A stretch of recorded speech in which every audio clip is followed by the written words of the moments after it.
آپ کو کوئی مسلمان نظر نہیں آ رہا تھا۔ مسلمان یہ سمجھ کر کہ رسول اکرم شہید ہو چکے ہیں سخت مایوسی کے عالم میں ادھر ادھر بکھر گئے۔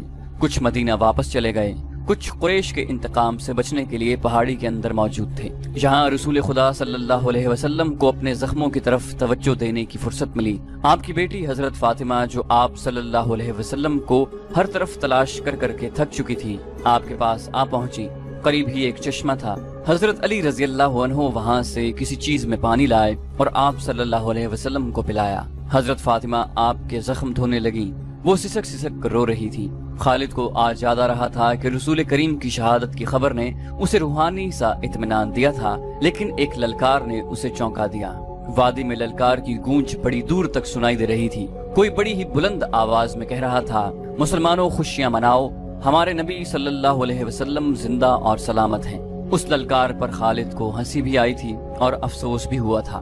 اس نے اپنے آپ سے کہا تھا کہ کوئی مسلمان پاگل ہو گیا ہے۔ ہوا یوں تھا کہ جس طرح مسلمان اکا دکا ادھر ادھر بکھر گئے یا چھپ گئے تھے، اسی طرح کعب بن مالک رضی اللہ عنہ ایک مسلمان ادھر ادھر گھومتا پھرتا پہاڑی کے اس مقام کی طرف چلا گیا جہاں رسول اکرم سستا رہے تھے۔ اس نے نبی کریم صلی اللہ علیہ وسلم کو دیکھا تو اس نے جذبات کی شدت سے نعرہ لگایا، ہمارے نبی زندہ ہیں۔ تمام مسلمان جو اکیلے اکیلے یا دو دو چار چار کی ٹولیوں میں ادھر ادھر بکھر گئے تھے، اس آواز پر دوڑ پڑے۔ حضرت عمر رضی اللہ عنہ بھی اسی آواز پر رسول خدا تک پہنچے تھے۔ اس سے پہلے ابو سفیان میدان جنگ میں پڑی ہوئی ہر ایک لاش کو دیکھتا پھر رہا تھا۔ وہ رسول کریم صلی اللہ علیہ وسلم کا جسد مبارک تلاش کر رہا تھا۔ اسے قریش کا جو بھی آدمی ملتا اس سے پوچھتا، تم نے محمد کی لاش نہیں دیکھی؟ اسی تلاش میں خالد اس کے سامنے آ گیا۔ خالد، ابو سفیان نے پوچھا، تم نے محمد کی لاش نہیں دیکھی؟ خالد نے جواب دیا نہیں، اور ابو سفیان کی طرف ذرا سا جھک کر پوچھا، کیا تمہیں یقین ہے کہ محمد قتل ہو چکا ہے؟ ہاں، ابو سفیان نے جواب دیا، وہ ہم سے بچ کر کہاں جا سکتا ہے؟ تمہیں شک ہے؟ خالد نے جواب دیا، ہاں ابو سفیان، میں اس وقت تک شک میں رہتا ہوں جب تک کہ اپنی آنکھوں سے نہ دیکھ لوں۔ محمد اتنی آسانی سے قتل ہو جانے والا شخص نہیں ہے۔ معلوم ہوتا ہے تم پر محمد کا طلسم طاری ہے۔ ابو سفیان نے تکبر کے لہجے میں کہا، کیا محمد ہم میں سے نہیں تھا؟ کیا تم اسے نہیں جانتے تھے؟ جو شخص اتنی قتل و غارت کا ذمہ دار ہے، ایک روز اسے بھی قتل ہونا ہے۔ محمد قتل ہو چکا ہے، جاؤ اور دیکھو، اس کی لاش کو پہچانو، ہم اس کا سر کاٹ کر مکہ لے جائیں گے۔ عین اس وقت پہاڑی میں سے کعب رضی اللہ عنہ بن مالک کی للکار گرجی، مسلمانوں خوشیاں مناؤ، ہمارے نبی زندہ سلامت ہیں۔ پھر یہ آواز بجلی کی کڑک کی طرح گرجتی کڑکتی وادی اور میدان میں گھومتی پھرتی رہی۔ سن لیا ابو سفیان؟ خالد نے کہا، اب میں تمہیں بتاتا ہوں کہ محمد کہاں ہے، میں اس پر حملہ کرنے جا رہا ہوں، لیکن میں تمہیں یقین نہیں دلا سکتا کہ میں محمد کو قتل کر کے آؤں گا۔ کچھ دیر پہلے خالد نے رسول کریم اور ان کے ساتھیوں کو پہاڑی کے اندر جاتے دیکھا تھا، لیکن وہ بہت دور تھے۔ خالد ہار ماننے والا اور اپنے ارادے کو ادھورا چھوڑنے والا آدمی نہیں تھا۔ اس نے اپنے چند ایک سواروں کو ساتھ لیا اور پہاڑی کے اس مقام کی طرف بڑھنے لگا جدھر اس نے رسول کریم صلی اللہ علیہ وسلم کو جاتے دیکھا تھا۔ مشہور مورخ ابن حشام کی تحریر سے پتہ چلتا ہے کہ رسول اکرم نے جب خالد کو اپنے سواروں کے ساتھ اس گھاٹی پر چڑھتے دیکھا جہاں آپ تھے تو آپ کے منہ سے بے ساختہ نکلا، خدائے ذوالجلال انہیں اس وقت وہیں کہیں روک لے۔ خالد اپنے سواروں کے ساتھ گھاٹی چڑھتا جا رہا تھا۔ وہ ایک درہ سا تھا جو تنگ ہوتا جا رہا تھا۔ گھوڑوں کو ایک قطار میں ہونا پڑا۔ رسول کریم صلی اللہ علیہ وسلم زخموں سے چور پڑے تھے۔ حضرت عمر رضی اللہ عنہ نے جب خالد اور اس کے سواروں کو اوپر آتے ہوئے دیکھا تو وہ تلوار نکال کر کچھ نیچے اترے۔ ولید کے بیٹے حضرت عمر نے للکارا، اگر لڑائی لڑنا جانتے ہو تو اس درہ کی تنگی کو دیکھ لو، اس چڑھائی کو دیکھ لو، کیا تم اپنے سواروں کے ساتھ ہمارے ہاتھ سے بچ کر نکل جاؤ گے؟ خالد لڑنے کے فن کو خوب سمجھتا تھا۔ اس نے دیکھ لیا تھا کہ یہ جگہ گھوڑوں کو گھما پھرا کر لڑانے کے لیے موزوں نہیں ہے بلکہ خطرناک ہے۔ خالد نے خاموشی سے اپنا گھوڑا گھمایا اور اپنے سواروں کے ساتھ وہاں سے نیچے اتر آیا۔ جنگ احد ختم ہو چکی تھی۔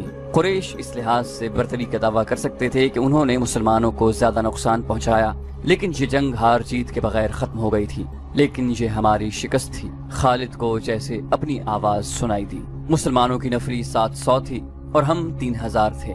ہمارے پاس 200 گھوڑے تھے۔ ہماری فتح تب ہوتی جب ہم محمد کو قتل کر دیتے۔ خالد نے اپنے آپ میں جھنجھناہٹ محسوس کی۔ اس پر ایسی کیفیت طاری ہو گئی کہ اس کے دانت بجنے لگے۔ اسے جنگ کا آخری منظر یاد آنے لگا۔ اس نے اس بھیانک یاد کو ذہن سے نکالنے کے لیے سر کو جھٹک دیا،